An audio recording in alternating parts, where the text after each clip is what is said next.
when each side of a square was reduced by 2 meters, the area became 49 square meters.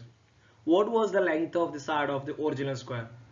ഒരു സമചതുരത്തിന്റെ വശങ്ങളെല്ലാം 2 metre കുറച്ച് ചെറുതാക്കിയപ്പോൾ പരപ്പളവ് 49 ചതുരശ്ര metre ആയി.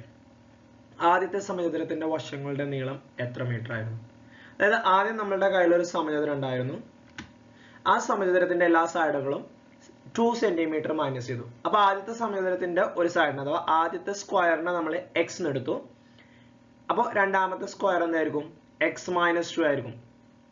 ആദ്യം ഉണ്ടായിരുന്ന സൈഡിൽ നിന്ന് 2 സെന്റിമീറ്റർ കുറച്ചല്ലോ, 2 മീറ്റർ കുറച്ചല്ലോ.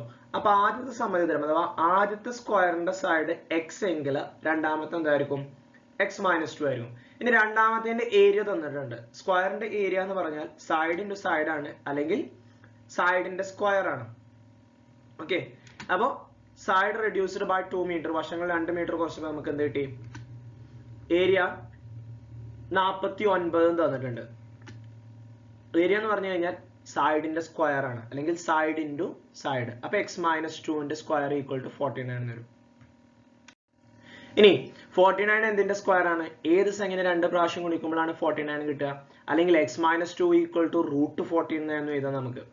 അപ്പോൾ x minus 2 equal to root 49. എന്താണ് റൂട്ട് 49 എന്ന് പറഞ്ഞു കഴിഞ്ഞാൽ ഏത് സംഖ്യ 2 പ്രാവശ്യം ഗുണിക്കുമ്പോഴാണ് 49 കിട്ടുക എന്നുള്ളതാണ് റൂട്ടിന്റെ അർത്ഥം.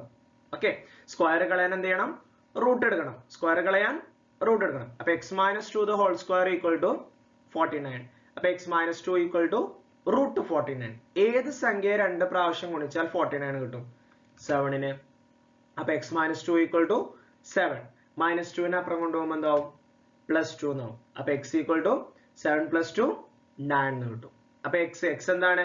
ആദ്യത്തെ സമചതുരത്തിന്റെ ഒരു വശമായിരുന്നു. അപ്പൊ ആദ്യത്തെ സമചതുരത്തിന്റെ ഒരു വശം എത്രയാ? 9 മീറ്റർ. ഓക്കെ.